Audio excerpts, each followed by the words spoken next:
Yes, can you hear me? Hello? Miss Daly, can you hear us? I can hear you, but you obviously can't hear me. I think you might be muted, ma'am. Oh, it's lit up great. Somebody has to unmute me.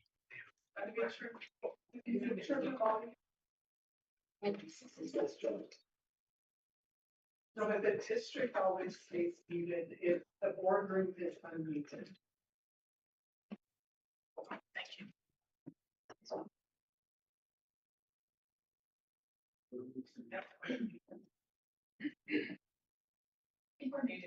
Try it again.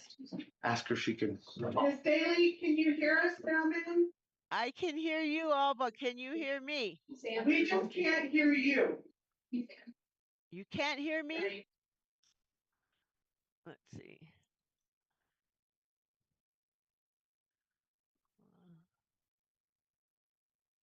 She's here.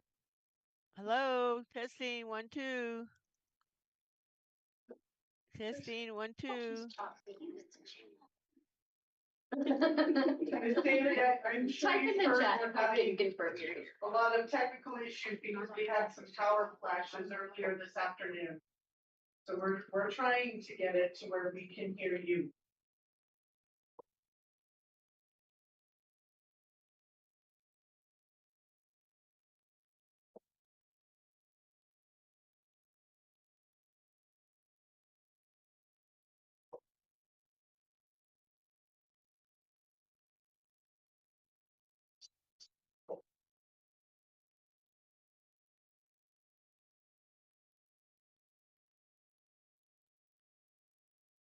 Miss Daly, are you able to hear us? And if so, can you do?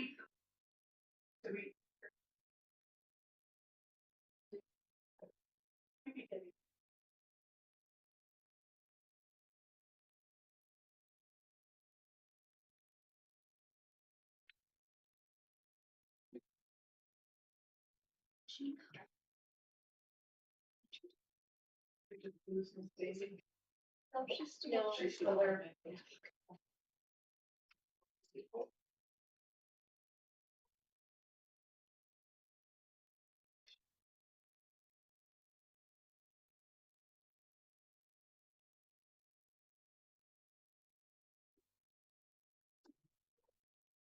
Where's this here?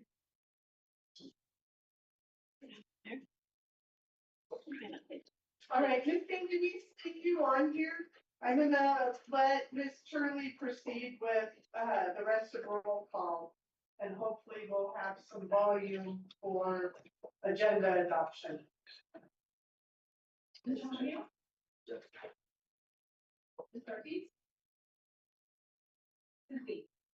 Present. We do indeed have a quorum. Next will be the adoption of the agenda. Ms. Daly, I know you're on there, and if you can hear, perhaps you can give us one of the thumbs up emojis if you're able to hear us.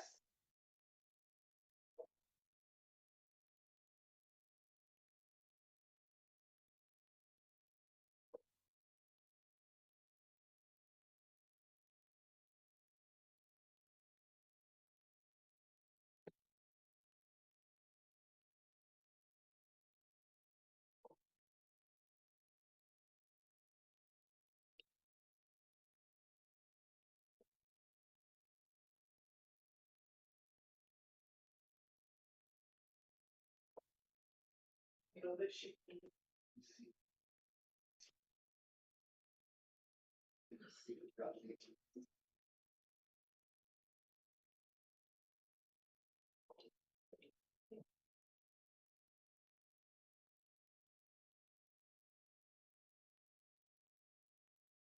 Hey, as Devon is working on trying to fix the volume on our. Can you ask her to speak through the? Okay.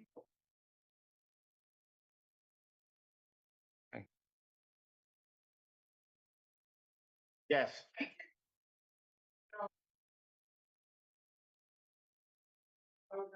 Now, Daily, will you try and speak through your audio so we can see if we can hear you? No, ma'am, we didn't hear anything. Would you be all right if I put you on the speakerphone so that we can hear you? Okay, thank you. All right, everybody, I have Miss Hunt Daly online with us. As everybody can see, she's on the Zoom, but is having audio issues, as were we. She is present and online. Right now, we have adoption of the agenda for September 16th, 2025. Board members, are there any changes to the agenda, and if so, what? Superintendent Weiner, do you have a recommendation, sir? I recommend. Excellent. Board members, is there a motion to approve the agenda as presented? And a second? Thank you, ma'am. It has been moved by Mr. Jaramillo and seconded by Ms. Daly to approve the agenda as presented. Any discussion, board members? Hearing none, we shall proceed to a roll call vote. Mrs. Shirley, please. Ms. Daly? Here. Yes. Ms. B. Aye, motion carries. Next, we have adoption of minutes. Our first adoption of minutes is August 19th, 2025. Board members, are there any amendments to the minutes? And if so, what?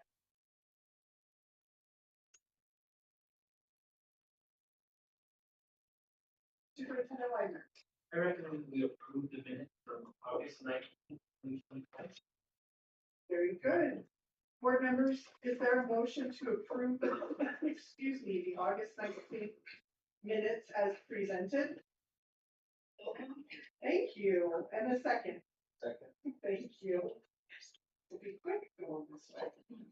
It has been moved by Ms. Hunt Daly and seconded by Mr. Jaramillo to approve the August 19th minutes as presented. Any discussion, board members? Hearing none, we shall proceed to roll call vote. Mrs. Turley, please. Yes. Reduction. Aye, it carries.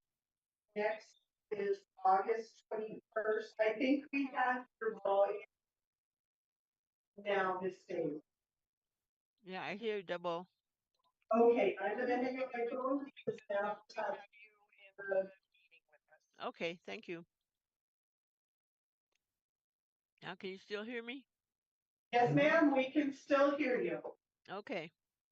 Very good. Okay, August 21st, minutes. Board members, are there any amendments?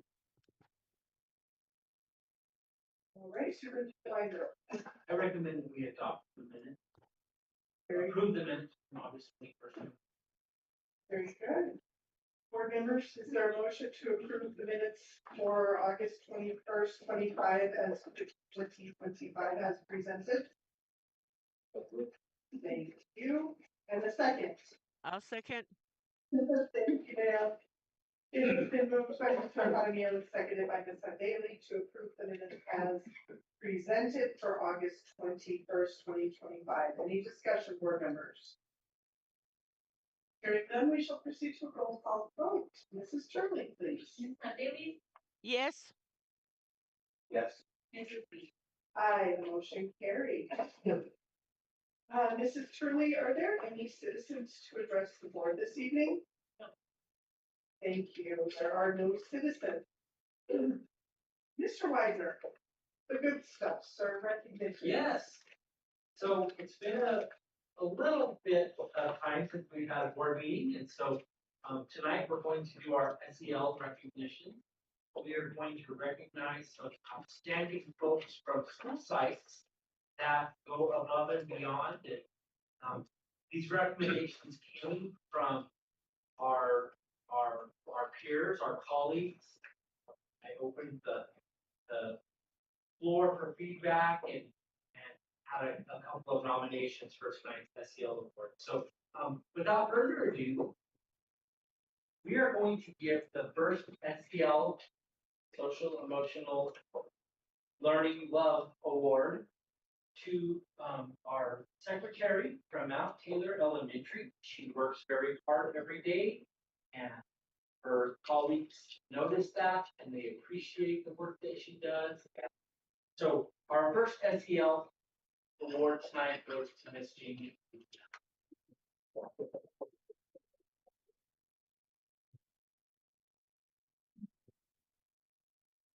Congratulations. Thank you for everything. Congratulations and thank you. And watching the homecoming soccer game out the door, so Yeah. she's a soccer mom too. Our second social emotional love award goes to the secretary from Milan Elementary School, who works very hard every day. Her colleagues have noticed what she does. They appreciate everything she does, and they wanted her to be recognized for spreading SEL at Milan Elementary School. So our second awardee tonight for the SEL award goes to Ms. Brittany.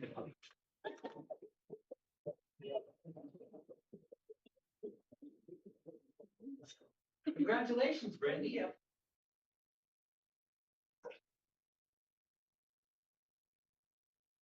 Thank you.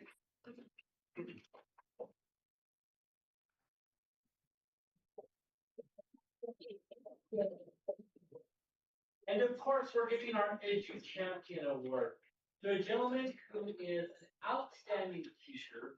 His students appreciate learning from him. His school appreciates everything that he does to advocate for his classes, his coursework, his preparedness for every lesson, every day. He makes a difference as a teacher, and we want to recognize this outstanding gentleman who teaches at Los Alamitos Middle School. The recipient of our September Edu Champion Award is Mr. Adrian.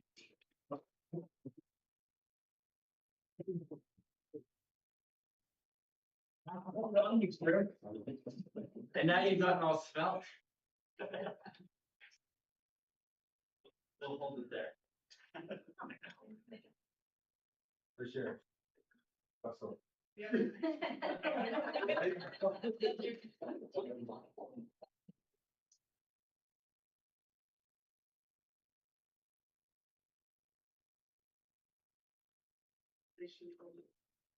Madam President, that concludes our recognition.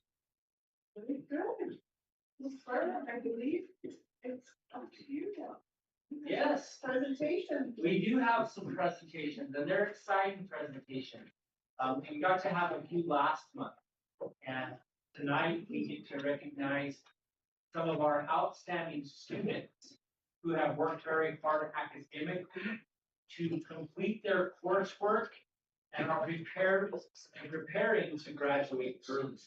So there are 3 students tonight from Grants High School that will come and talk about their plans and their graduation plans. And so I'd like to invite Mrs. Barajas to come up with the students, and we will call them up one at a time.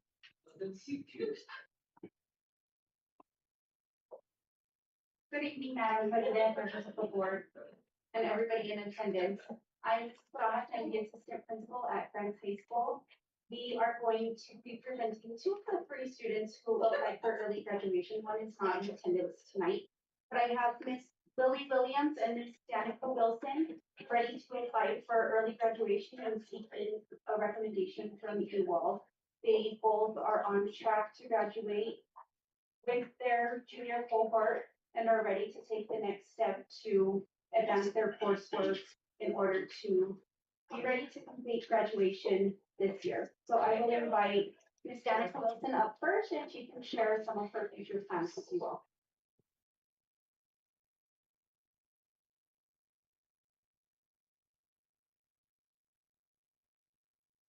Danica Wilson, so Not a lot of people know, but whenever I was in second grade, I did get held back. And so I tried to like get myself caught up and now I'm trying to graduate with my original class. And then my plans for afterwards is that I want to move to Rancho and I want to I'll keep taking my welding classes from the college here, and I'll just move them to Albuquerque. And then, and I'll keep up with my classes there. And then also with that, I have a welding job that's basically just waiting for me to graduate over there. And so I'm just trying to take that next step. And my mom has gotten so many kids graduated, and I've been the baby. So I just want to take that next step and get on with everything else in my future life. How's mom with that? She's not taking it too lightly, but I'm good with it. She'll be my 8th kid to get graduated here at Grants High School. It's exciting. she supports it. Her and my family, they all support it. It's just I'm the baby, and she's had a student at Tice High for how long? This is my 15th year of having a kid continuously at Grants High School. So Did all the years I was there. I should have just got a job. But and as far as my college classes and everything goes, and then my senior classes is I made the hard decision of dropping my sports so that I could stay focused with my classes and everything, keeping myself caught up and keeping my classes together and just that was a pretty hard decision because Are you not? no.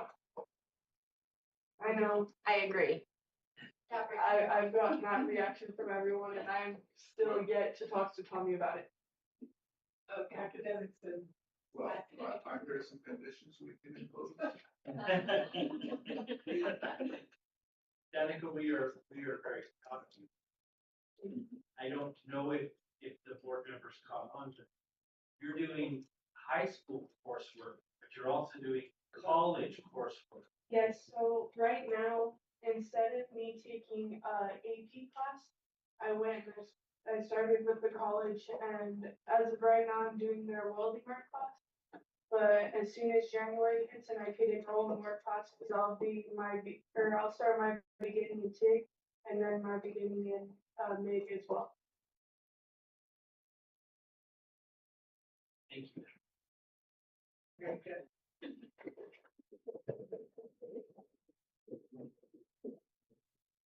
And now I would like to call up Ms. Lily Williams so that she can share her future plans as well.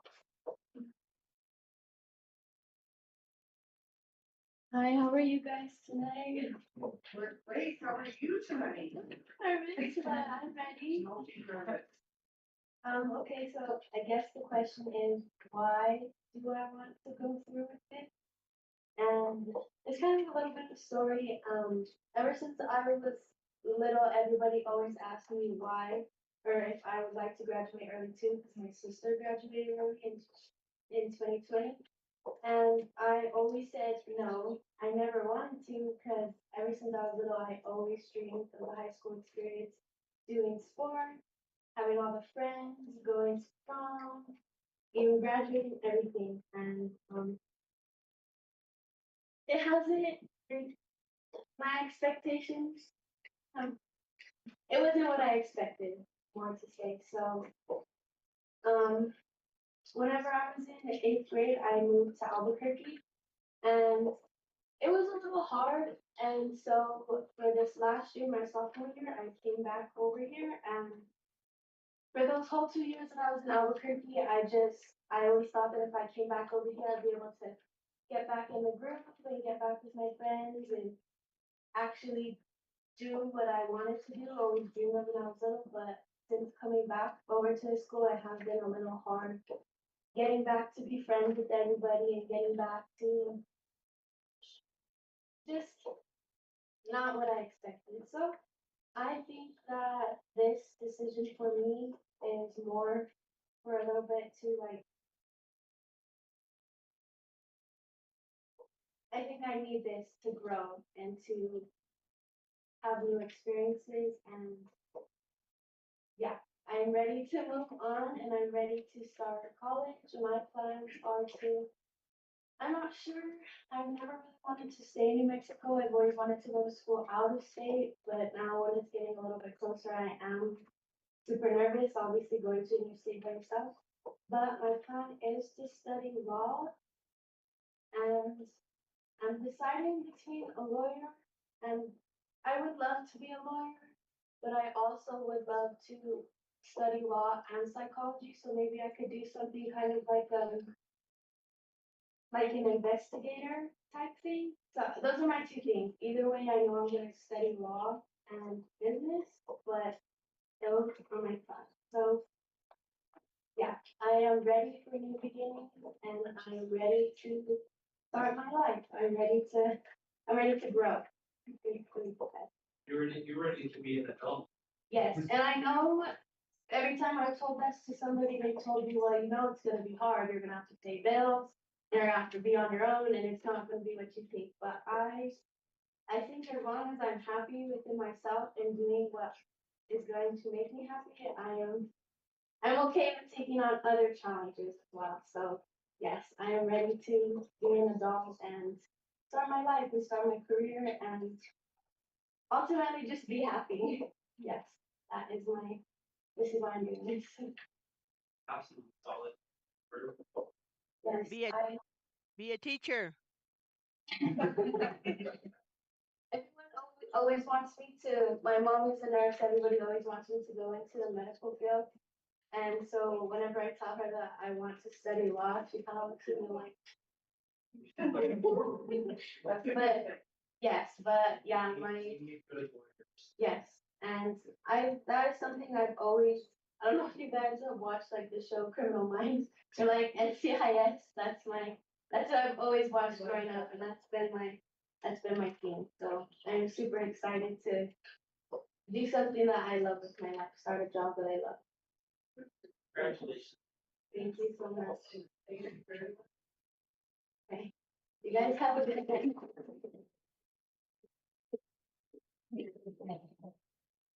And your third student is not today. Not, yeah, not today. I'm not exactly sure. Very good. Thank you. Thank you. You need to vote. Nope. We have to do the presentation and then we get to go. What's your name? Me? Lawyer, psychologist. Lily Williams.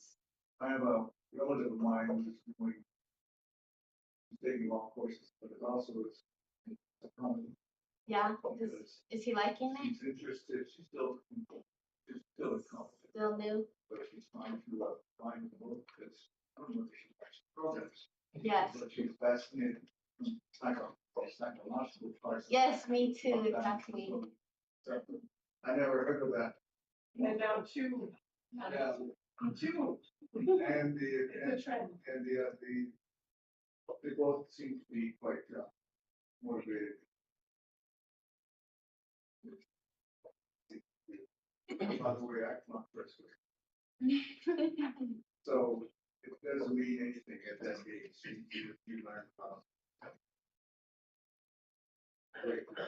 So there we go. Anyway, thank you. At this time, we have a first for our district. We have an early graduate from GCCS Early College High School. And so their principal, Dr. Dalton Martin, is here tonight to introduce his student and bring her forward for her presentation. Good evening, Madam President, members of the board, Superintendent Wiseman. I'm pleased to introduce Bethany Gallegos, one of our outstanding juniors at GCCS Early College High School. Bethany is currently part of the class of 2027, but she's requesting approval to graduate early with the class of 2026. She has already earned 25.66 high school credits and is on track to complete 6 more this year. In addition, Bethany has completed 42 college credits through dual credit enrollment and is currently enrolled full-time in college coursework. She is on pace to earn associate degrees in both art and criminal justice by the end of the academic year. Bethany has demonstrated exceptional academic maturity, discipline, and drive. Her performance reflects the mission of our early college program, and she is fully prepared to take on the next steps in her educational journey. I respectfully ask for your consideration to support her for her, for her early graduation request. Thank you. And I would like to call Bethany to talk about her future plans.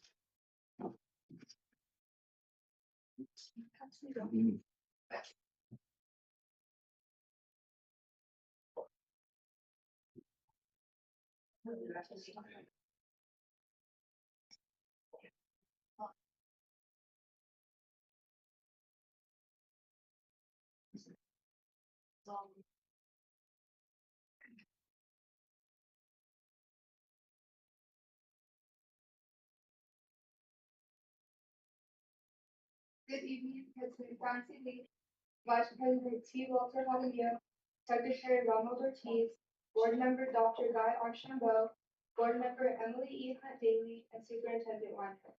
I would like to thank you all for allowing me the opportunity to come speak before you, seeking approval to graduate early. First, let me formally introduce myself. My name is Bethany Gallegos. I am a junior at the Early College High School. I have been a student of the Grand Cibola County Schools since 2013. I come from a big family, me being the oldest of 7 children. I am the daughter of Patrick Gallegos II and Alicia Flores, and most importantly, I am a Christian. The big question, why do I want to graduate early? To be honest, at first I was looking at the cup half empty. I was so disappointed and angry with the school district for not keeping me safe. I just wanted to graduate early to get out of this town as soon as I could. I wanted to leave behind everything I had endured. Now, I have chosen, although at times it can be hard, to look at the glass half full.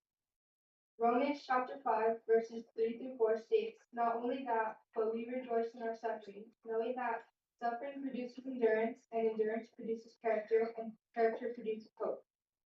Psalm chapter 62, verses 5 through 8 states, for God alone, O my soul, wait in silence, for my hope is from him.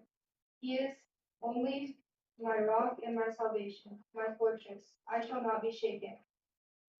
Therefore, although I have faced hardships, those hardships I choose to view them as blessings in disguise.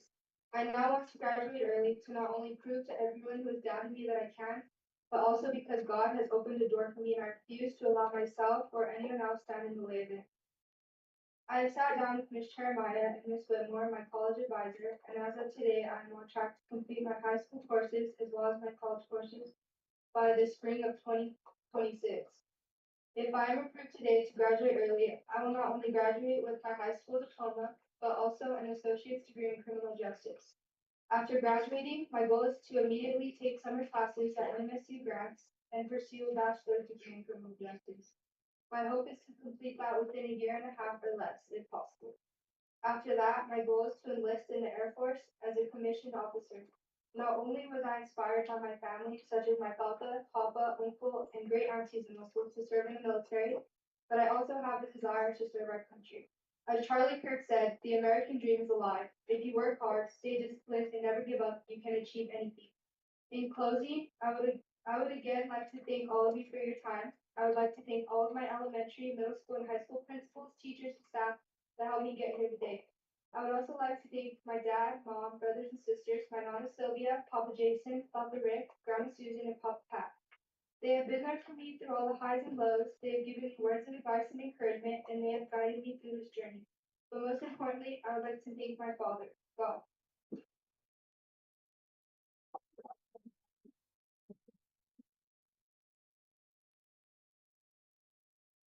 Bethany, how soon can you enlist? I can enlist as soon as I'm 17, That'll be, in January. Thank you very much. was very inspirational. Now, Mr. Wagner, we have two action items, sir. So first action item, I would like to recommend that we approve the early graduation, Lily Williams and Danica Wilson of GH. Wonderful. Board members, is there a motion to approve the early graduation of two GHS students, Danica Wilson and Lily Williams? Thank you. Thank you. It has been moved by Mr. Jaramillo and seconded by Dr. Archambault to approve the two Grants High School students, Danica Wilson and Lily Williams, to graduate early. Any discussion, board members? Here. Oh, go ahead. It's just like she said, the American is alive, that the chase. Very good. Just one comment, if you'll let me, is there wasn't a single teacher desire in any of our students, and the one that wanted to be a law, that was my first choice, was to go into law. But if I had to go back, I would pick teaching over that. Thank you, ma'am. Anything further, board members? All right, hearing none, we shall proceed to a roll call vote. Shirley. Dr. Shambo, Yes. Ms. Daly, Yes. Aye, the motion carries. Congratulations, Danica and Lily. You will get to graduate 2026. Thank you.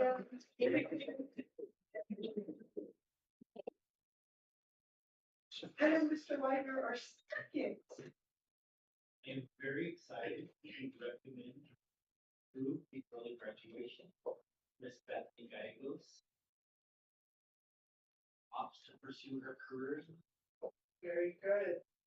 Board members, is there a motion to approve the one early college high school student, Bethany Gallegos, to graduate early?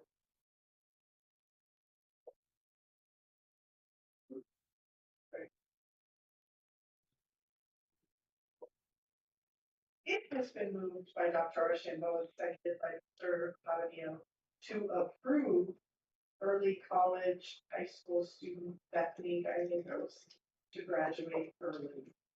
Any discussion, board members?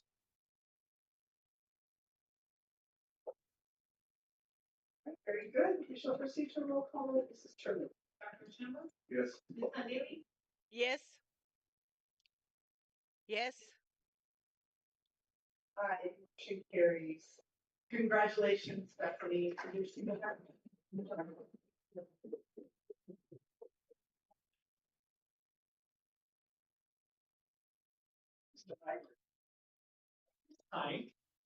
I'm going to ask Mr. Jones to come forward. We have some district assets that we need to prove dispose of. And so Mr. Jones is going to briefly fill you in on the assets. And then there was one. There was none. Just go down. Just go. I'll leave. I'll leave. Madam President and members of the board, I just want to update regarding this process. It's something that the district has done in years previous, but it's not something that I've done. So the Office of the State Auditor very, very clearly stated that our governing board is U5 and not the Office of the State Auditor. With that being said, there's no that we must follow. There are guidelines to stop fraud from happening or that violate the anti-donation clause, those sorts of things. So in your packet, you have a list of assets. There's a number of vehicles that are some that are in arable states, well, that kind of thing. all the vehicles we are going to auction. The auction will be,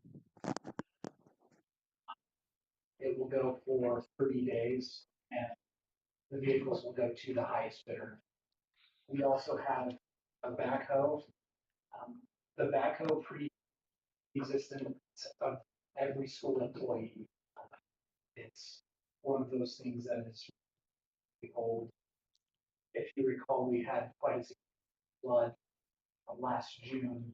That was kind of the backhoe's last stand as Mr. Gallegos was taxiing people across the water. So the transmission is gone, the hydraulics are gone. It will sputter when it starts. We're really making room on our lot. We have some new vehicles that are being ordered and moving forward. My proposal would be in some time that the money, the revenue that we gain from the disposal of these assets would go towards purchasing the maintenance department of backhoe, which they need.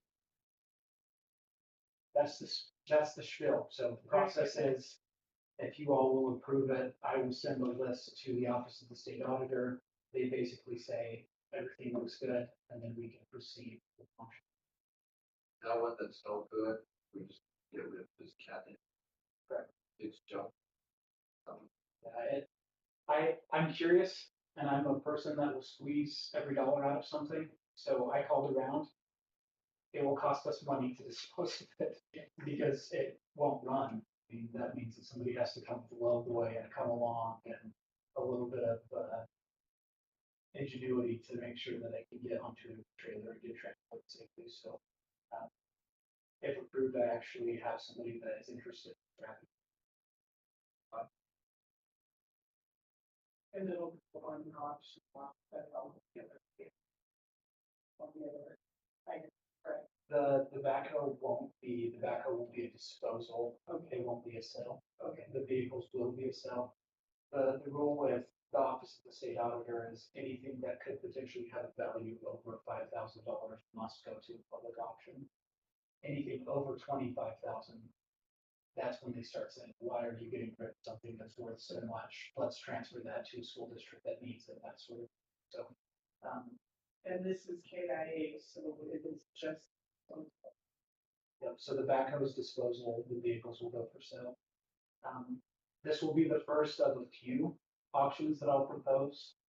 As you know, we just replaced all of our smart boards. We have some that are really just ready to go to the boneyard. There are some that we need to donate.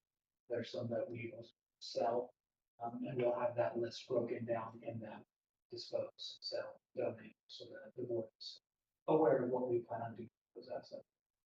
So this time, Just the vehicles, our technicians, and I know that Espron can hear me, have been working so hard to get everybody up to date with the new boards and making sure that things are running properly, that they have not broken away, mostly at my direction, to inventory all the smart boards and gauge what kind of condition they're in. any other questions for members before we move to our? Are the smart boards you're talking about completely inoperative? Not all of them, ma'am. Then There are, could we there look are into some. donating to some minor school or smaller school that might need them, like St. Joseph's? There's a St. Joseph's Catholic school, and then there's a St. Anne's, I believe. Yes, Have ma'am, you? that's the intent.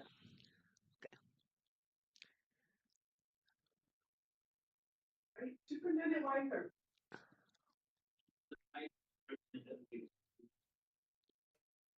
All right, so board members, this is consideration of approval for disposal of district asset. Is there a motion, board members, to approve the disposal of the district asset, meaning the vehicles listed?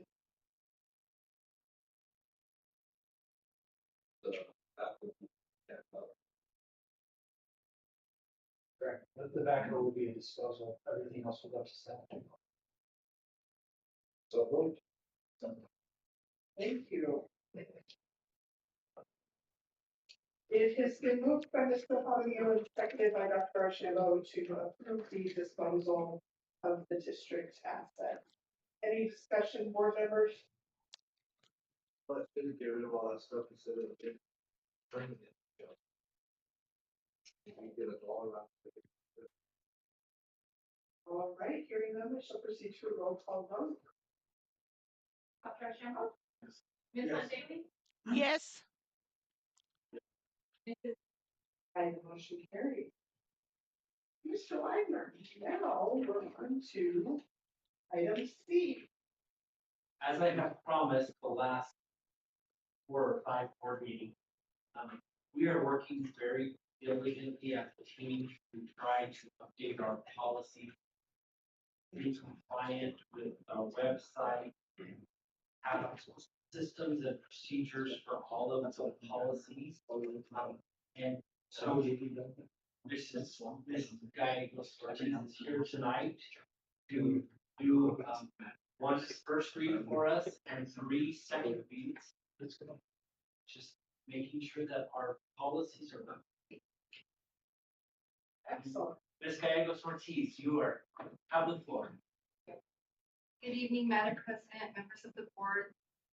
Tonight, we are going to start with the first read for Policy Services Advisory, Volume 24, Number 1. This was released February of 2025. Policy Advisory Number 246. The policy on this is G9400, GE Retiree Return to Work. This policy or this advisory requires each district to adopt a return to work policy consistent with ERB regulations. Retirees must apply to ERB and receive approval before working in any capacity. Violations may result in suspension of benefits, repayment, or reapplication for retirement. And independent contractors must also obtain ERB. So this is just a first read on this policy advisory. Okay. Are there any questions at this time?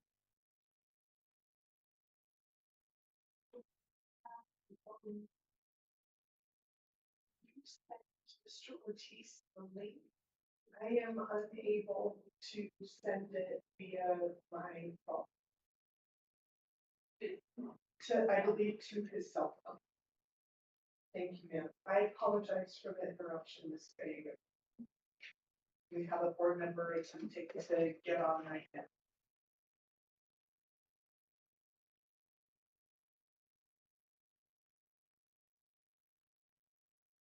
Were there any questions on the first read? Okay. So we'll go on to the second read for policy services advisory, volume 24, number 3. This was done as of March 2025. The policy advisory numbers are 261 and 262. 261 is policy I-4700, school schedules and course loads. This affects students in grades 8 through 11. The emphasis is on planning for student success beyond high school. The graduate profile becomes the anchor for course planning. And for GCTS, we will need to ensure consistency across all schools and proper documentation. At this time, if there is any questions, I will entertain. Board members, questions regarding this policy for Ms. Gallegos?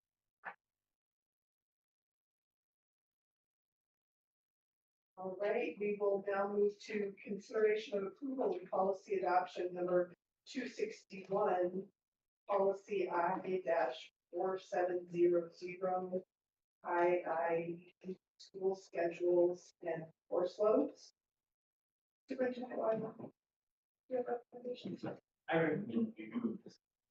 Wonderful. Board members, excuse me, is there a motion to approve policy adoption number 261, which is policy I-4700,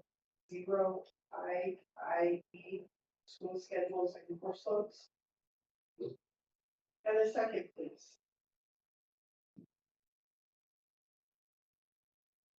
I second. Thank you. It's been moved by Mr. Jaramillo and seconded by Ms. Daly to approve the policy adoption number 261 for policy I-4700 IIE school schedules and course load. Any discussion, board members? Hearing none, Mrs. Shirley, roll call, please. Dr. Shambo? Yes. Ms. Daly? Yes. You? Yes. Mrs. Lee? Aye, the motion carried. Next one is policy advisory 262. This is policy ICT 50, graduation requirement. This applies to students entering the 9th grade in the 2025-2026 school year and after. The board has the discretion on how to allocate 2 of the 24 required units. Algebra 2 is no longer required but must be available to students. A work-based learning and career technical education can now count towards 4 areas. And 2 new elective pathway requirements in, for example, fine arts, language, CTE, community learning, and capstone. At this time, I will entertain questions. Okay, I have a question regarding social science. Does that mean, or does it include government?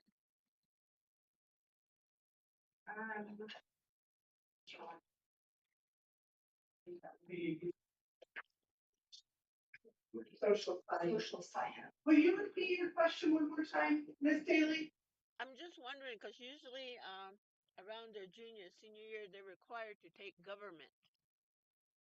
And, and, and so it says 4, I don't know if that's social science, that's included in social science or an elective. But I think government is, it's government, as a teacher, government is very important, especially in our junior or senior year. So for that section, it will include United States history and geography, which core content contains New Mexico history, government and economics, and personal finance literacy, which course content contains civics and world history and geography. Okay, thank you.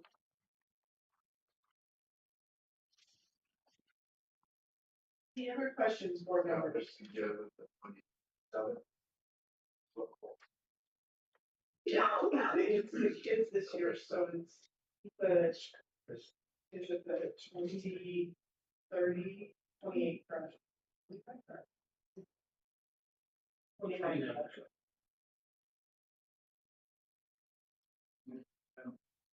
Yes, sir. What I like to request is have presentation. Speak out loud exactly what it is that is. But looking at the 9.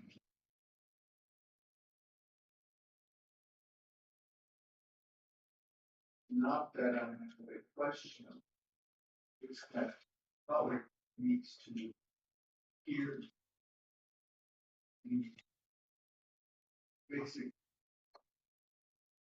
requirements that are there, for instance, on page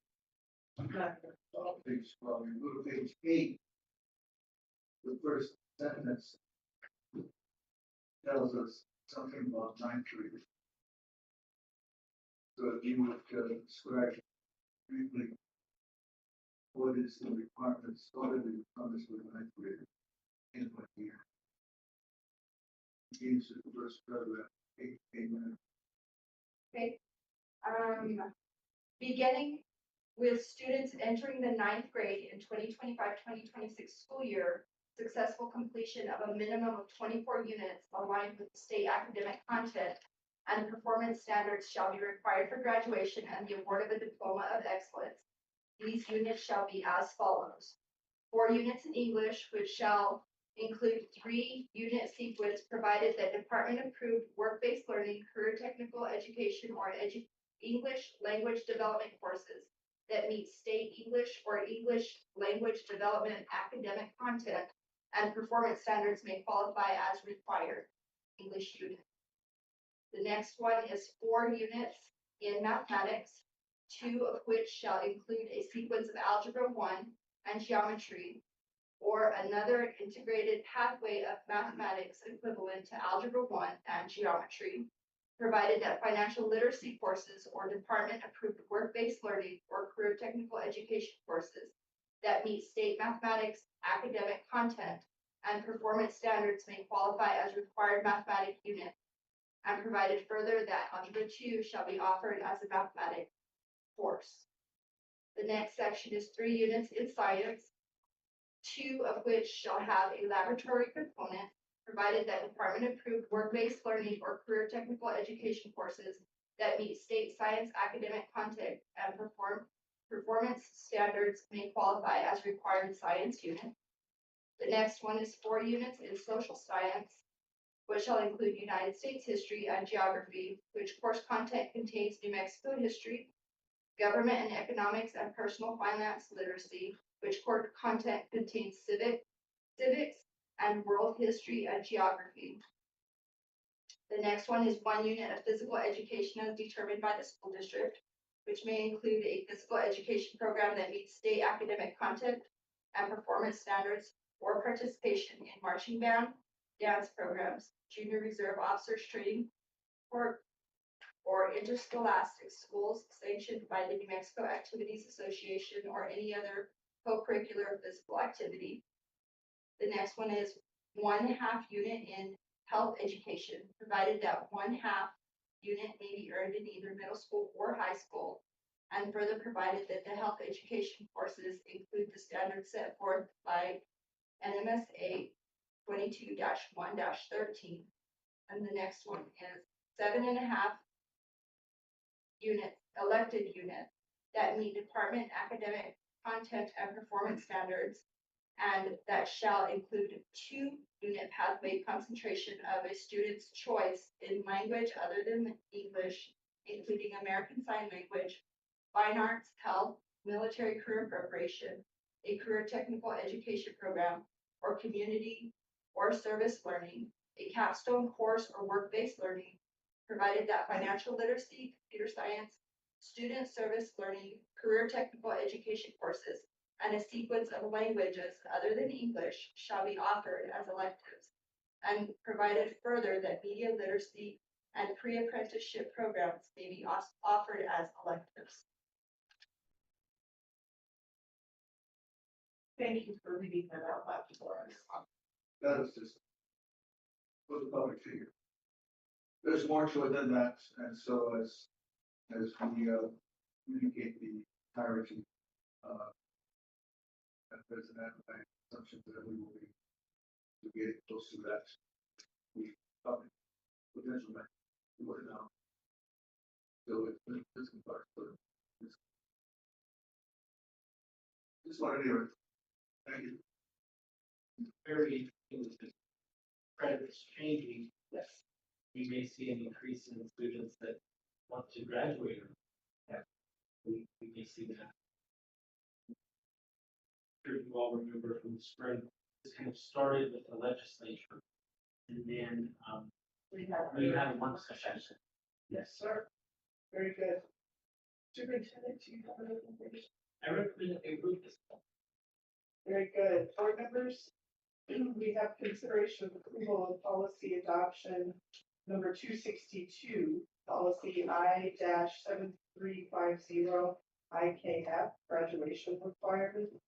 Is there a motion? So moved. And a second, please? I'll second. Thank you. It has been moved by Dr. Archambault and seconded by Ms. Daly to approve policy adoption number 262, policy I-7350 IKF, graduation requirement. Any further discussion? I have a question for Roxy. I think that's Roxy. I can't see, but Roxy's not here with us. okay. Well, who's ever reading the policies then? But I have a question. This Gallegos. Okay, Miss Gallego. Um, I know that when they get to college, if they're a native speaker or a Hispanic, if they can prove that that language was their first language and then English, then they wouldn't have to take a foreign language when they get to college. Is that still the way it was or is? It's been a long time since I've been in college. So. We don't know about that in college, ma'am. Hmm. I Oh, think that would depend on. the reason I'm asking is because it would be nice to have those native or Hispanic teachers, our students, be certified as a fluent speaker so that when they went to school, they could use that as use English as their foreign language because their native or Hispanic language is their first language. I don't know. It's just a, I guess, thought. I will ask Dr. Toy Bannon about that, and Okay. they very well. And I'll ask her about All right. Thank you. that. Yes. What about that, sorry? Mrs. Hundley, we do have the bilingual seal for our students Okay. and have approved that. And so we also will send our kids to college with the bilingual. All right. Thank you.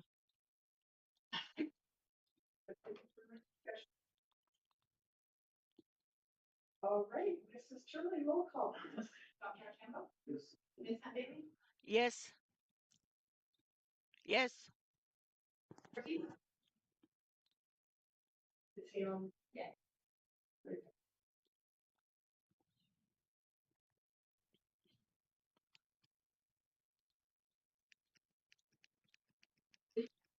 Aye, motion carries.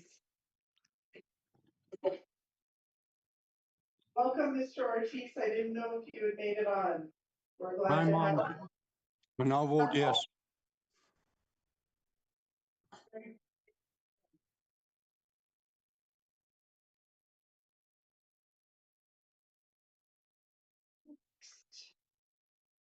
Ms. Gallegos.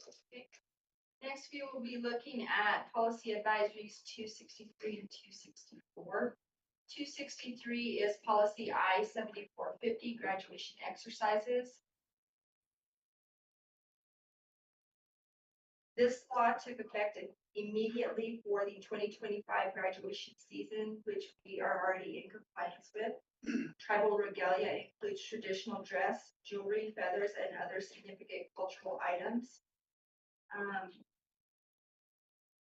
We need clarity.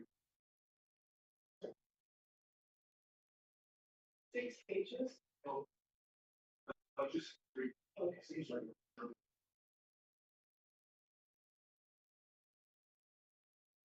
Yes, sir. Yes, sir. Yeah. Now, So the part of the policy that was added was the tribal regalia. No student who is enrolled or eligible for enrollment in a federally recognized Indian nation, tribe, or pueblo shall be prohibited from wearing tribal regalia or objects of cultural significance along with or attached to a cap or gown, or from wearing tribally significant footwear or other items of apparel under a gown at graduation ceremonies or public events. Tribal regalia means a tribe's traditional dress or recognized objects of religious or cultural significance, including tribal symbols, jewelry, beading, and feathers. The superintendent shall develop procedures to implement this tribal regalia requirement.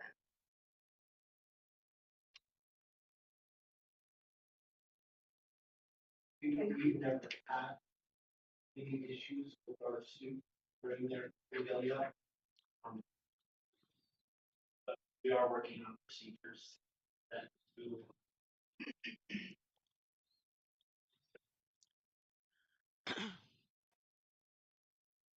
Just like to make one comment, um, um, Madam President, is that I'm trying to think of the year. So the Grant Cibola County Schools did engage in it because when I was the senior sponsor at Laguna Acoma, my principal told me that they would not get their diploma in their Indian regalia, and if any one of the students broke that, then I was going to be held responsible because I was a senior sponsor at the time. So this was about maybe 2000. Let's see, I left in 2013, maybe about 2011 at Laguna Acoma. And then I remember my nephew, this was at the old LA, when he walked across the stage, as he got to walk across the stage, he took off his cap and gown and went up there in his ribbon shirt. And so we did, and he was reprimanded for that. So we did engage in it. I'm glad that we're finally putting, and I know other schools have done this, that we're finally putting that into making it more significant than just dependent on who's the principal or who's the superintendent, and it goes that he can decide one way or the other. So I appreciate this, adding this to our policies. Thank you. Thank you, ma'am.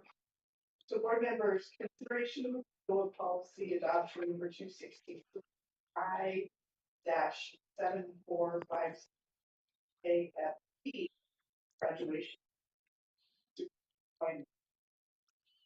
I'll also mention this is a state legislative bill law, and so recommend we approve. Board members, is there a motion to approve policy adoption number 260, policy I-7450 IKF, graduation exercises? So moved. Thank you, ma'am. And a second.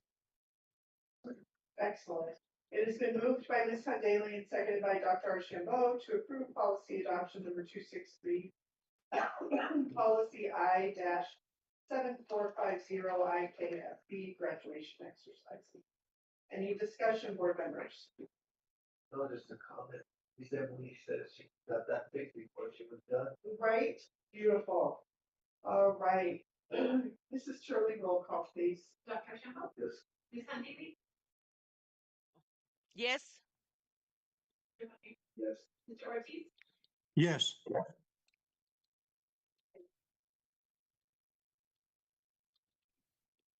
Next, we will look at a second read for policy advisory number 264, policy 4600, student discipline. On this one, this amendment strengthens protections for cultural identity and equity in discipline. Again, this adds the information as to tribal regalia. Neither the district nor any school or individual shall impose discipline. No student who is enrolled or eligible for enrollment in a federally recognized Indian nation, tribe, or pueblo shall be prohibited from wearing tribal regalia or objects of cultural significance along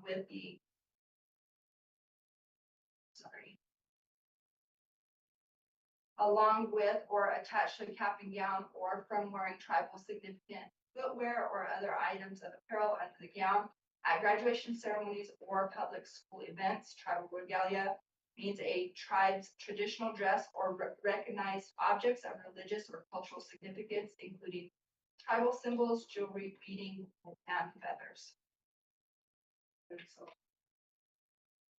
Superintendent Larkin. You approve. Very good. Board members, this is consideration of approval of policy adoption number 264 for policy J-4600 JK student. Is there a motion, board members, to this policy? I vehemently approve. Excellent, ma'am. Thank you. And a second, please. I'll second. It is moved by Ms. Daly and seconded by Mr. Ortiz to approve policy adoption number 264 regarding policy J-4600 JK student discipline. Any discussion, board members? All right, hearing none, Mrs. Turley, please. Yes. Mr. Ortiz? Yes.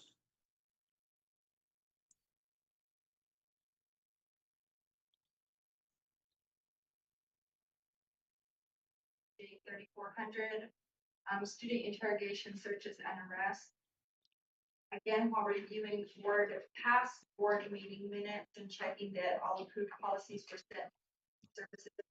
I found that this policy was never sent to policy services and that the documentation within the packet was not completely there when it came to this policy. So I brought it in front of the board again, just to make sure that we get the proper documentation to policy services. If you will look in your packet, you should see that you have just one section of getting part of the policy that had some changes talking about CYFD or Tribal Child Welfare Agency, saying that in cases where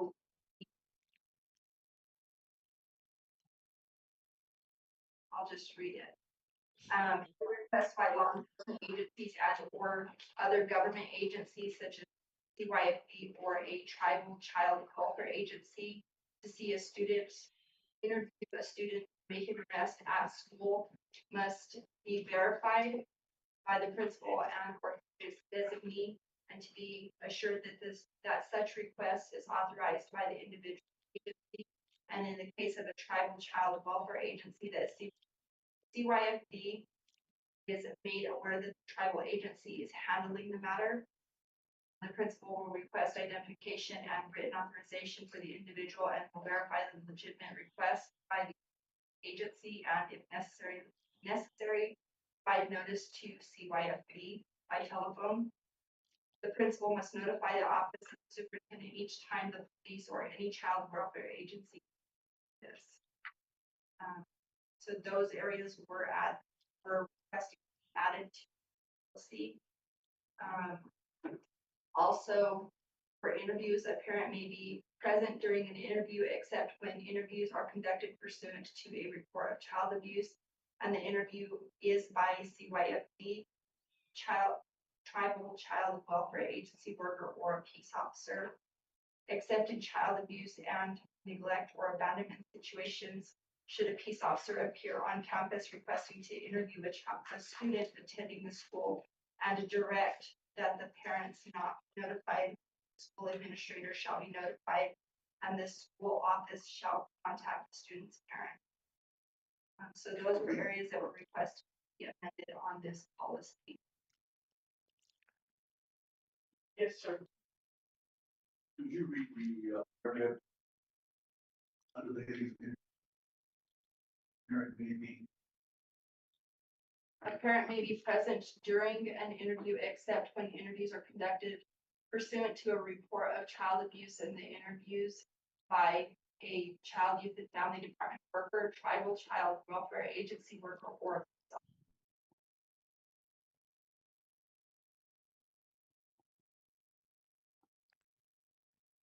We don't have the red line version.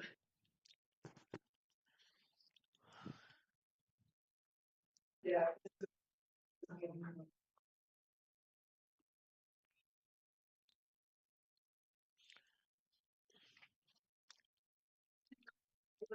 Right, are there any questions regarding this wording? We're getting our updated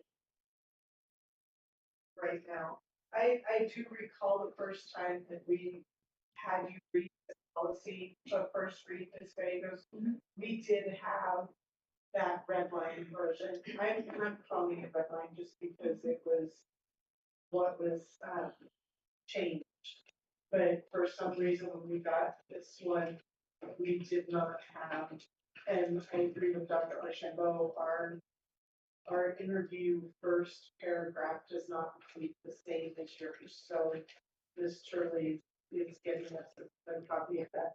Board members, do you have any questions regarding this policy J-3400 JIH? I I have a question because I know this happened in the past. Our human resources at the time interviewed students instead of hiring or sending an independent. Um, I don't want to call them interrogator, but independent to look into the accusation. Is that clear in our policies that the human resources officer should not be the first one to interrogate students and that it should be an independent investigator? Are you meaning the hearing officer? Because human resources, I don't believe would have anything to do with students. Okay, well, I kind of knew that was the way it was, but our former human resources officer was the one that did the initial investigation and interrogated the students involved, which which again I I wouldn't guess know. I think that would probably be involving a student. That would probably not be a question for open session. That would probably be something you could directly ask Mr. Wagner outside of the board session.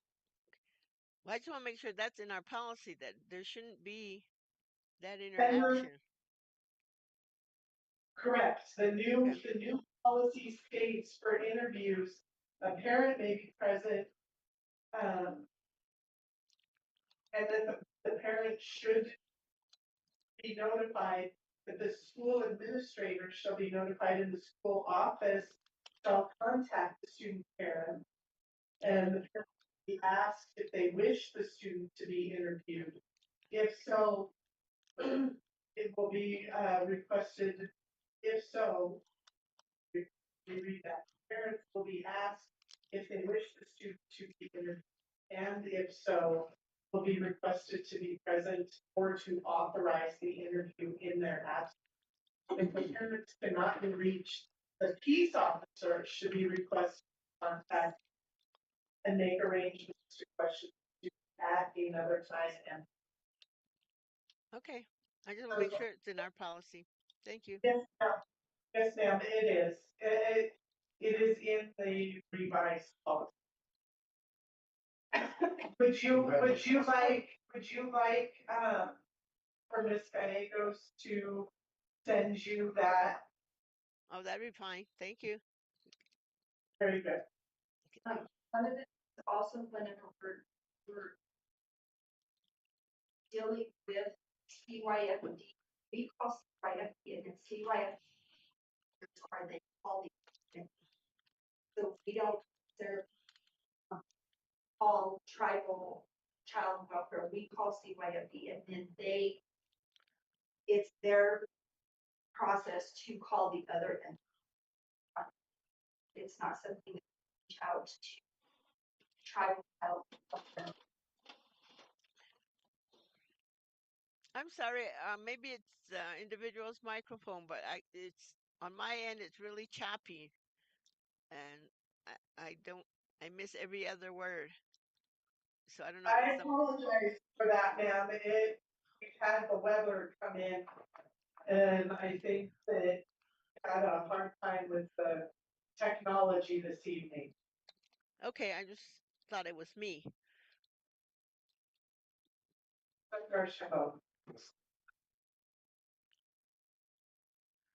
You just explained the process.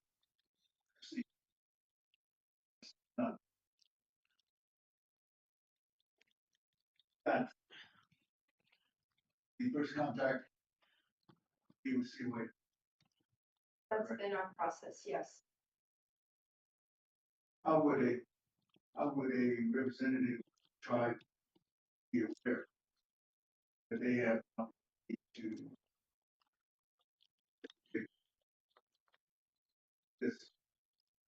Because So- they don't, it's dependent upon the CYFD knowing that this is what says, or if the CYFD has a protocol that says that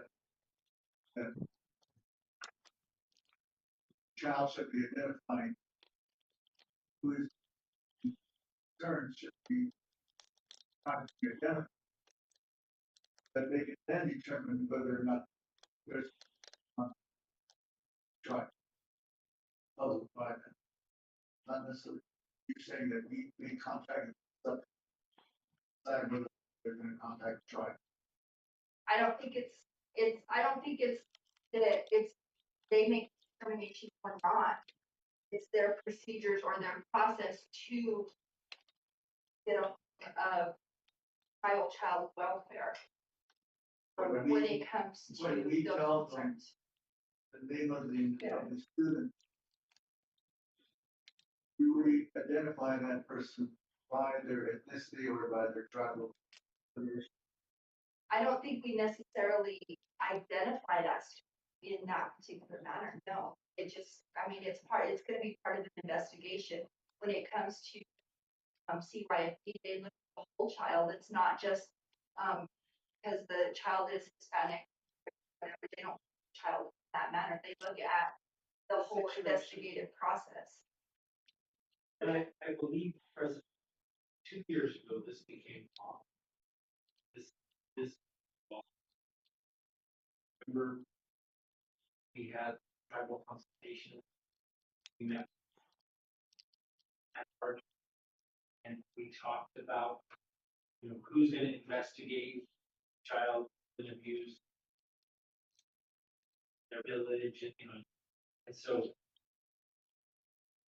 as this guy was mentioned, we started this conversation and talked about this policy. It just never comes.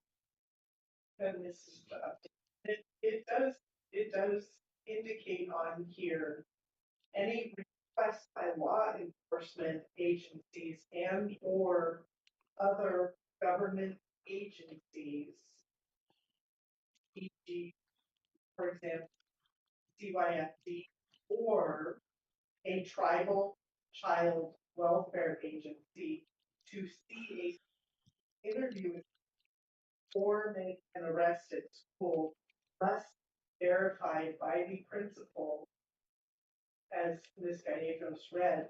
But then it goes on to say that this must be verified to be assured that such request is authorized by that individual's, so by the student, agency. And in the case of a tribal child welfare agency, that CYF Children and Families Department is made aware, tribal agency is handling the matter. The principal will request identification and written authorization from the individual, meaning the person requesting the interview, and will verify the legitimate request by the individual's agency, and if necessary, provide notice to CYFD by telephone.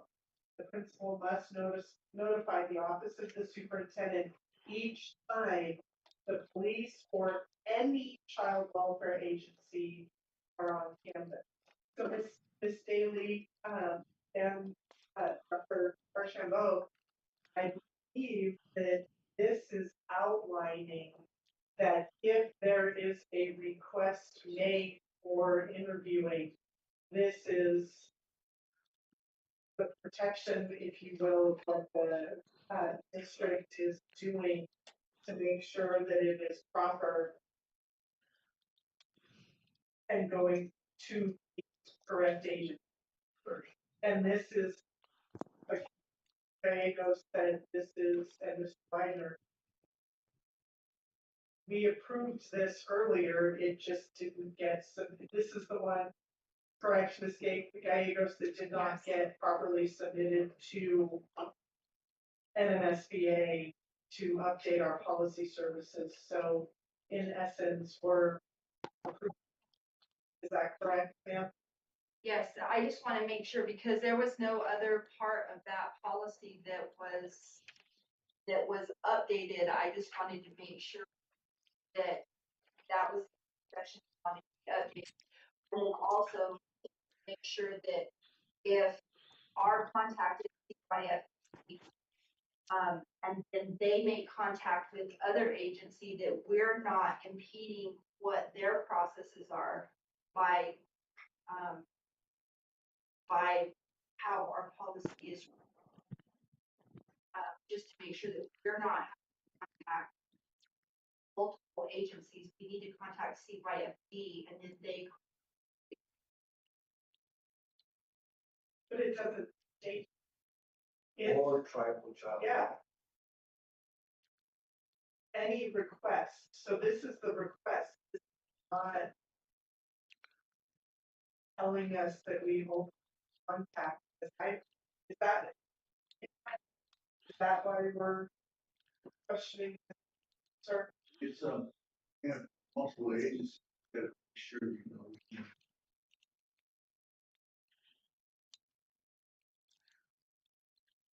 Say,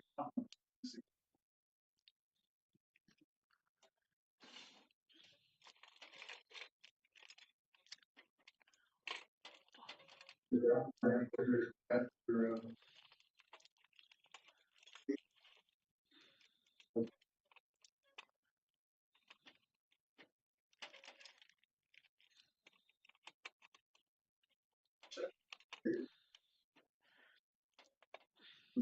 But it changes how it's read. in case of the travel,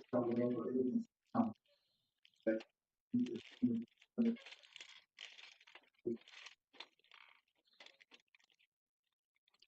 I didn't get it. Well, I also I'll ask the board, I thank you for the idea, sir. So, board members, I am going to call for a motion, because if I call for the motion and the board wishes to table, then that is what shall happen. So on the second reading, consideration of approval of school board policy J-3400 JIA, student interrogations, searches and arrests. Right. You're suggesting, sir, possibly tabling. So board members, is there a motion to approve this policy?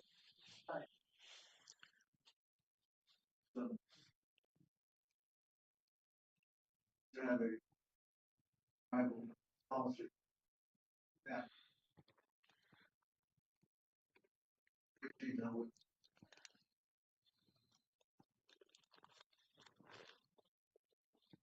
It does. I- Well, and this is, and agreed, and this is regarding the interrogation, searches and arrests, and this is stating that any request by law enforcement and their agencies or other government agencies have to prove, verify they are basically, that it is a valid request, that it's not, officer or anything like that. That's part of how but I understand your comment. Sure. So board members, I'll ask again, is there a motion to approve school board policy J-400 JIH, student interrogations, searches and arrests with the added comma between the words tribal child welfare agency, comma, that children, youth and families department of tribal agency.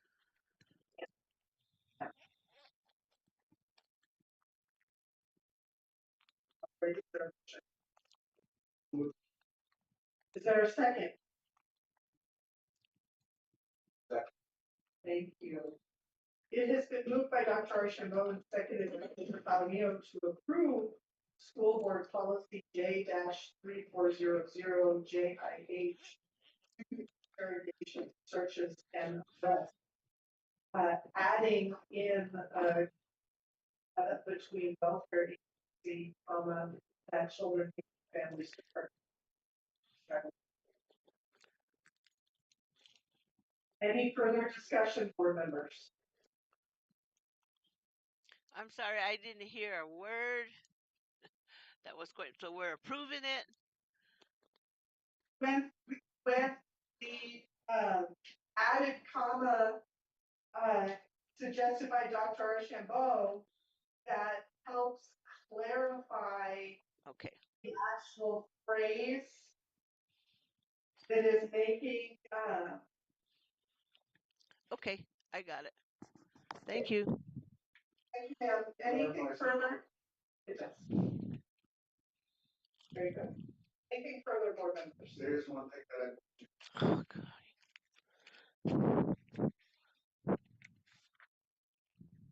formal. They say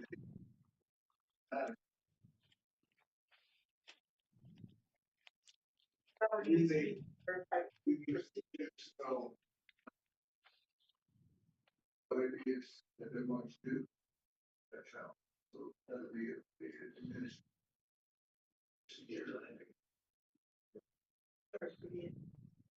That's too big. My mistakes. Very good. All right. Anything further, board members? We shall proceed to roll call. Mrs. Truly. Dr. Ms. Handili. Yes.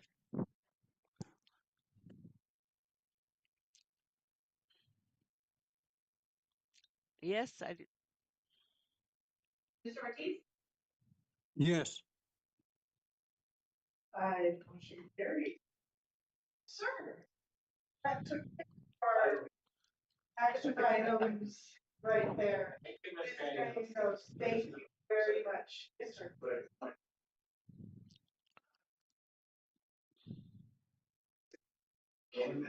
60 seconds for timing you, sir. Yes.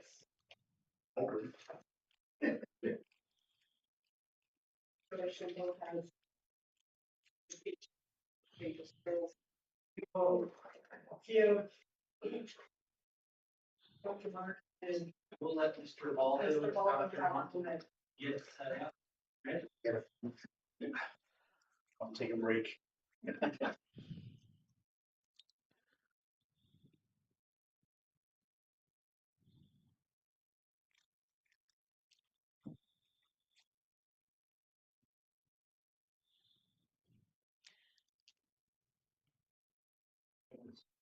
We need to be, can you mute us for a second, please?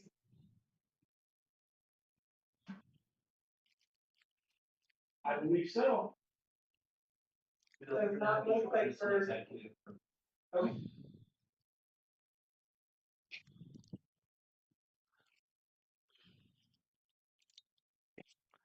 Okay. Get out of my IT guys.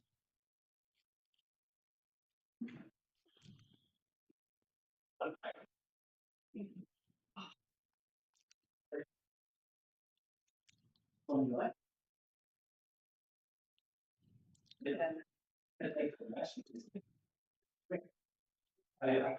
Dr. Archambault comes back.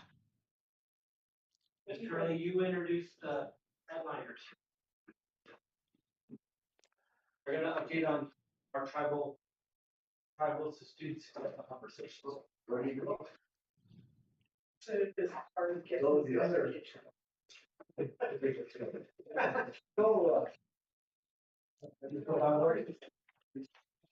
Go with it. Right, so you. What was he done? Oh, no, I muted. I unmuted. So the long-term mic is on, so this one you can tell. What's that? I was at, I woke up. See. We're not in executive yet. No, are you in a break? We're genuinely gonna keep going. We have just a few minutes before we go. I just wanted to let you know the mic's still on. That's all. Beautiful. Right. You start. Is it this one now? Yeah, it would be the go-to audio, Room audio? built in. All right, we have all of our board members See, I don't here. know. It's a, yeah, it's not even there. Item D is So just let it ride, I guess. tribal students test dialogue. Dave, by Dr. Martin and Mr. Waldo. And which one of you lovely ladies was? Very good. We have Dr. Delta Martin and Nolan Paul. Good.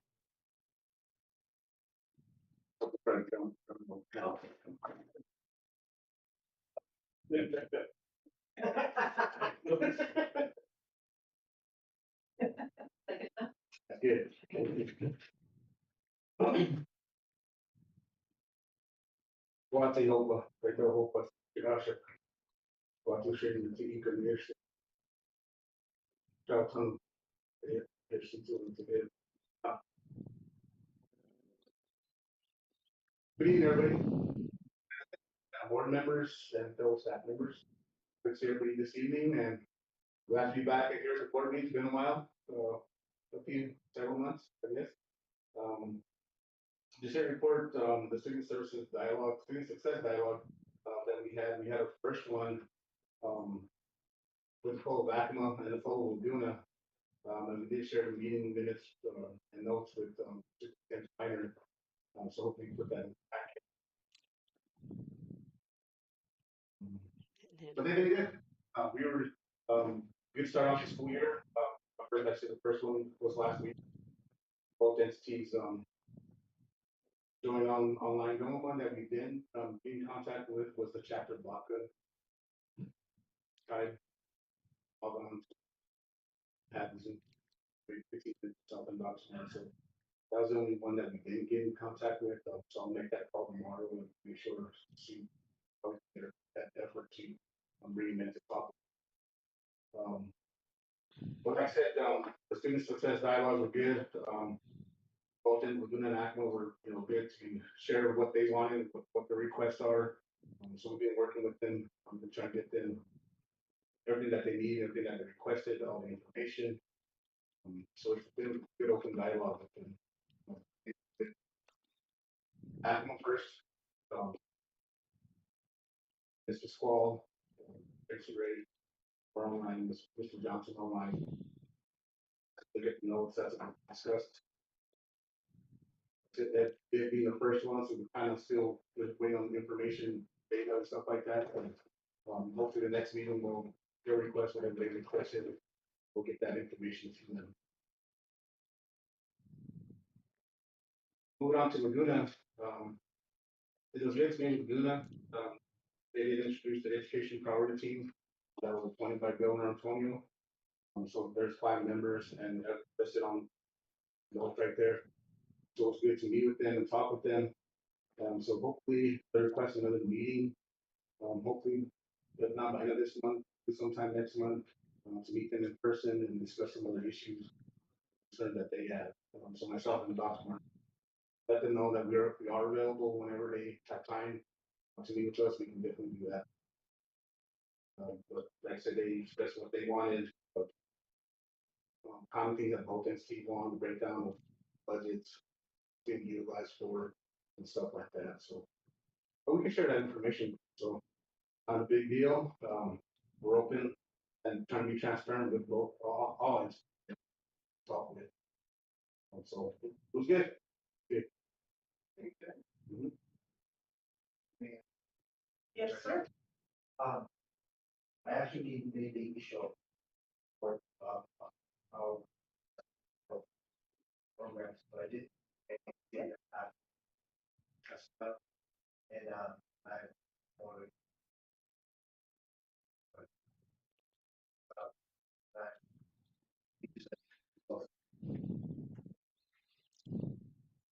when I'm work on others that they request on. As soon as we get that. Very good. Thank you, sir. And as far as the second part of my job title, community outreach, I've been out to the community last month, participating in some of their community events and representing grants schools. Just getting our name out there, that we are available to the community. When they need parents, whoever, guardians, and that we are available to share.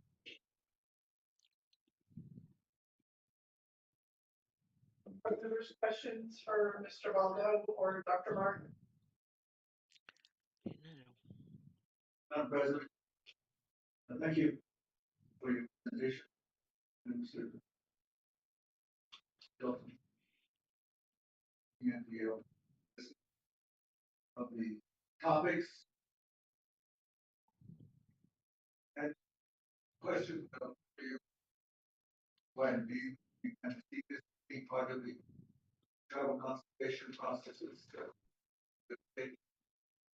What I see here are some substantive kinds of topics that are, they can't readily answer and construct a dialogue between the both feel that discussion of it. So they give, I believe, half an hour. Have a lot of topics to discuss. I think what the district can perhaps do is to develop a approach to discussion so that we know which are more operational in nature, like something like plus development time, that kind of stuff, compared to those things that have more impact, structure, that sort of. I was observing that it's going to be a challenge always to address. What I see is objective is to be trying to strengthen tribal and district relations. And then to identify and address student need. That's other sure. Then just listening to reading. And I said that they were concerned about certain types of data, that's data. And accountability issue. That would require discussion with these to how best that fit into substantive dialogue and regarding needs, goals, priority, prevention. That's kind of stuff. So it might filter through the discussions and say that this may need to be a part of a bigger discussion. Whereas some of the other things are going to be, the district departments can respond to. It involves about technology, health, transportation, those units paramount to different departments to respond to things that need to be addressed quickly. I would suggest a debriefing for the district and for the tribe to and actually encourage them to say, okay, which are the things that you want to talk about, be addressed, and then which of the things are substantive that fit into one of these three categories. You might even consider proposing an initial kind of guideline or guide, just saying that here's some topics topic categories you want to have you guys, so that when you get where you start think through what it is that you can really get through in 30 minutes. Well, and I'll add on to what you're saying because we had Mr. Horsbecky come to the Senate summit in August, and he shared that they're hopefully this month in the next week or two, there are gonna be some really good documents shared with school districts that will help facilitate more good and productive conversations between the tribes and pueblos and the school district. So I thank you for that, sir. Anything else, board members, before we move on? We're almost out of time on this topic. We'll just, Mr. Baldo, his, his day is very much spent on building these relationships. We want to have good relationships where we are partners. So our success conversation, talking about students that need support, families, and Dr. Archambault, some of those issues do get to be bigger topics than just the child. And so those are things that will come up in tribal conversation. And we are looking to Ms. Monaco and Mr. Worcester to make sure that we are compliant with what PED expects in consultations, and truly building relationships and partnerships with our tribe. Mr. Baldus, we put him on a bike, the training wheels last year, and now he's riding on his own. Yes, and that's definitely true. And like I said, I know it's 30 minutes, that's stated on here. But if they do want to request additional meeting or meet with us after the meeting's over, then we can schedule it. Yeah, so it's not just 30 minutes for the month and then we wait till the next 30 days. Once whenever they want to meet with us, we're open to meet with them. So if it's the next day or after this meeting, so we don't just shut it down to this meeting. We're open, want to be transparent with them and with that collaboration. All right, Thank you, gentlemen.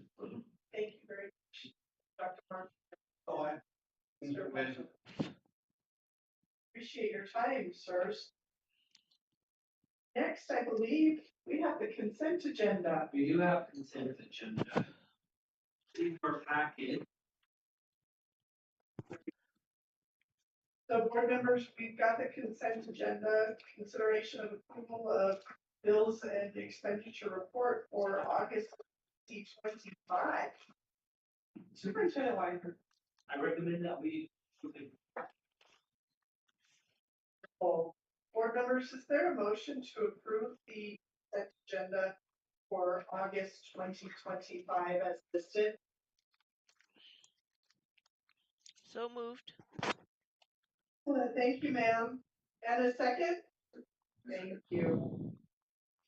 It has been moved by Ms. Haley and seconded by Dr. Archambault to approve consent agenda bills and expenditures report for August of 2025. We shall proceed to a roll call vote. Mrs. Turley, please. Dr. Shambo? Yes. Stevie? Yes.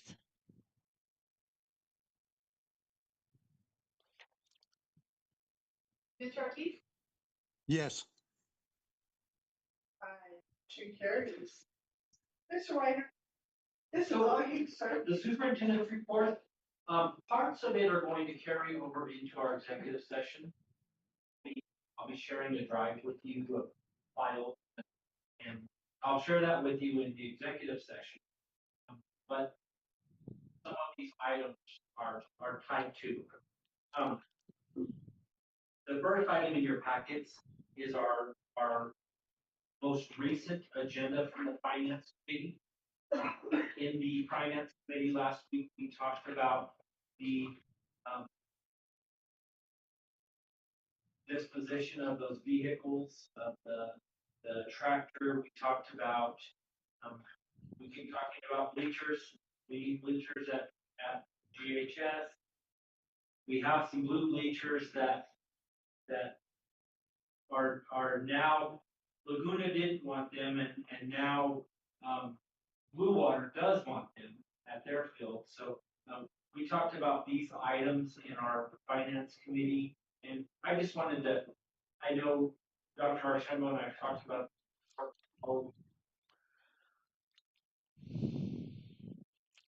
you will have access to all of those agendas regularly. Yeah. As we've been talking over the last couple of months, we need to develop a strategic plan.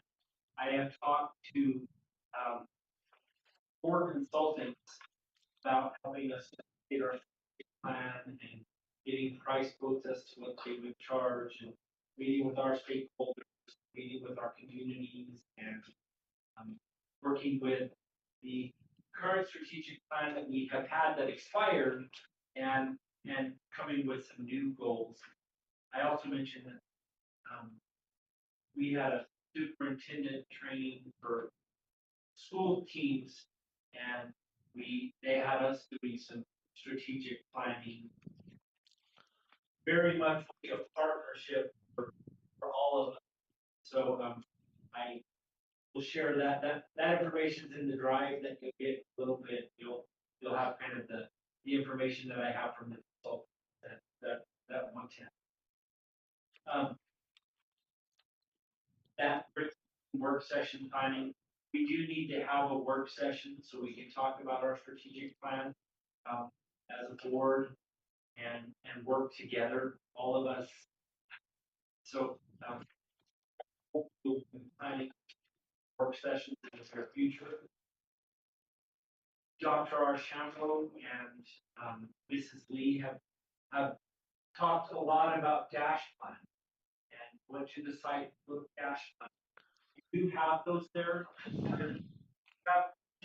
We have a few schools that submitted early, and so you have a site dash plan that have been submitted for the PED. And so I want to share those with you as they come in.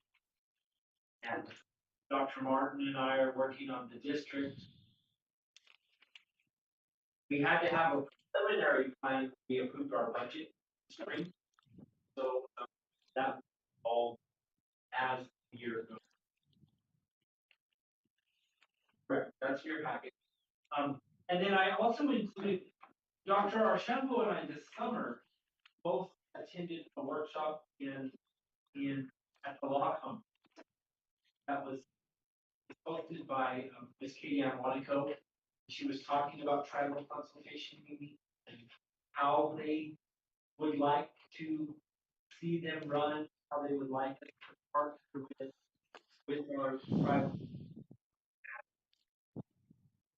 protocols for how to have a meeting, tribal conversation. And so that information is provided in the package from the workshop that Dr. Archambault and I made. And as our tribal consultations are coming up, we need to be prepared to go to so that's something we can also talk about in a work session.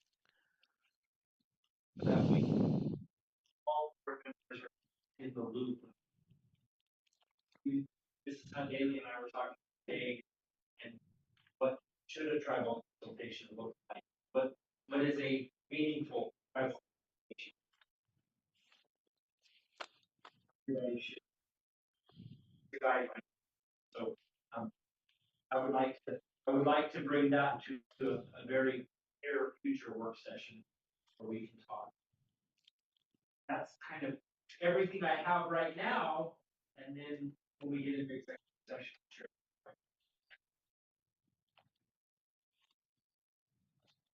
Members.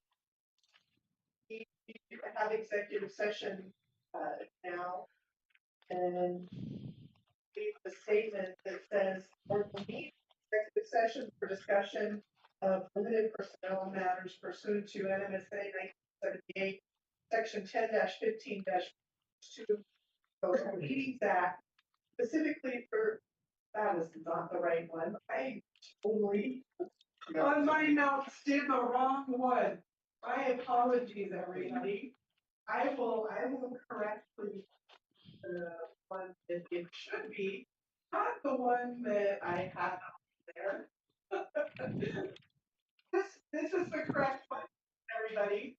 Discussion of limited personnel matters pursuant to NMSA 1978, section 10 1H2 of the Mexico Open Meetings Act, specifically for the board to discuss superintendent and board relations and the superintendent's evaluation. Also, discussion pursuant to NMSA 1978, section 10-15-1H4 of the open meetings to discuss possible impending litigation. No action will be taken and only the items listed will be discussed. I apologize on that one. I didn't update my notes. So board members, is there a motion to move to executive session as presented? So moved. Thank you. And a second, please. Second. Thank you, sir. It has been moved by Ms. Daly and seconded by Dr. Archambault to executive session as presented. Discussion, board members. Hearing none, we shall proceed to roll call vote. Mrs. Shirley, please. Yes. Ms. Daly? Yes.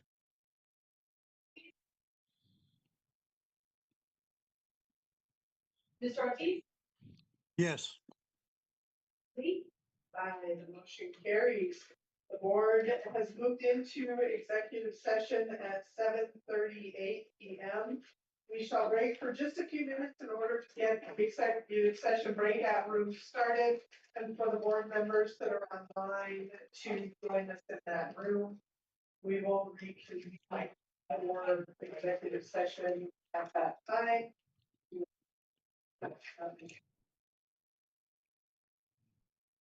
So we just need,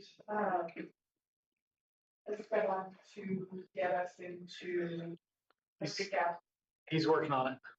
I think.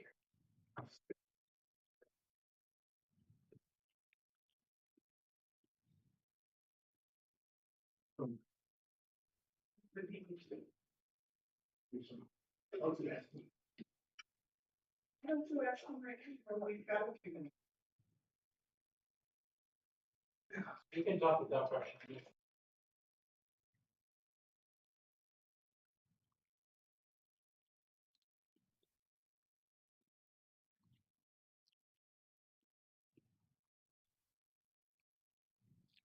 President Lee, are you there? She is. Uh, do I need another link to go into executive session? You should not. In just a second, you'll have a prompt that Esteban is moving you to a separate room. Were you Oh, able okay. to? Got you. Thank you. Yes, sir. So just stay where you are, sir. Okay. Thank you, ma'am. You, sir. Does that go for me too? Yes, Yes, ma'am, it does. Okay, thank you. he's getting us to the breakout. Again. On the technology. Hey, Esteban fixed it. The click share, the little rings that are on the TVs and the board, the main box, I think with all the power issues that we've had, I think that it just kind of timed out. Yes, sir. So just a little reboot, got it going. It was like a slushy, but Recording stopped.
of limited personnel matters pursuant to NMSA 1978, Section 10-15 1 H2 of the New Mexico Open Meetings Act, specifically for the board to discuss superintendent board relations and the superintendent's evaluation. Also discussion pursuant to NMSA 1978, Section 10-15 1 H4 of the Open Meetings Act. No action was taken and only the items listed were discussed. Board members, is there a motion to reconvene open session as presented? So And a second. I'll second. Sir, it has been moved by Dr. Archambault and seconded by Mr. Ortiz to reconvene open session as presented. Mrs. Turley, roll call, please. Dr. Shambo? Yes. Mr. Ortiz? Yes. Aye, the motion carries. The board reconvened at 9:29 p.m. Mr. Widener, if you have future agenda items, sir. I will go over our future agenda items now. We do have a few items that we keep moving to the forefront. Excuse me. Item A, psych and district dash presentations. We will do that in a work session.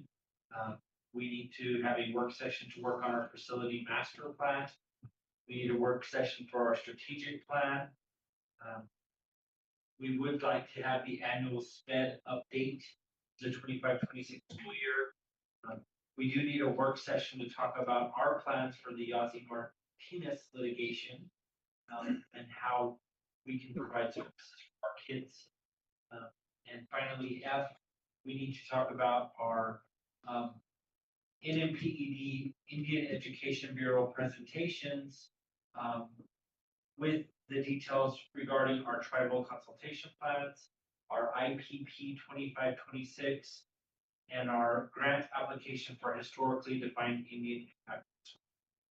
Anything else, board members, for future agenda items The president evaluation. in the work session? Very good, sir. Me too. Madam President, I want to comment on a few of those. On the side, on the dash plans, I think the interest needs to be for the board to become knowledgeable about that, and I'll restate that later to you. Have an email kind of clarify so that to be done there.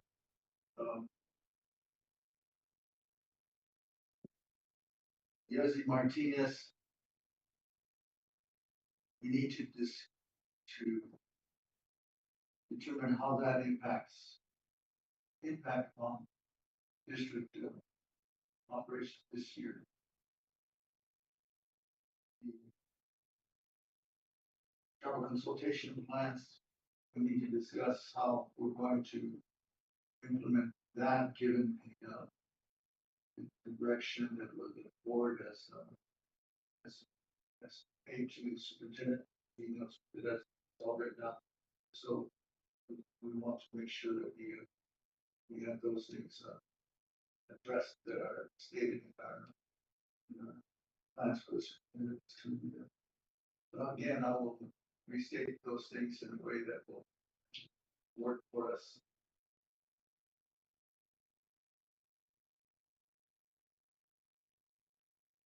I think in the end, the meeting today was fruitful. This part of it, on all this is on all these issues. Unfortunately, I'm running out of energy in my head, so we should be 60 minutes. Yes, sir. In All that right, case, Mrs. Lee, I will recommend that we adjourn this meeting. beautiful. Thank you, sir. Board members, is there a motion to adjourn this meeting as presented? So And a second. I'll second. Sir, it has been moved by Dr. Archambault and seconded by Mr. Ortiz to adjourn the meeting as presented. This is Shirley, roll call, please. Dr. Shambo? yes. Mr. Ortiz? Yes. Aye, the motion carries. The board has adjourned at 9:33 p.m. Thank you very much, board members. I told Janet, I'm so tired tonight. My morning started with floods at basically Recording stopped.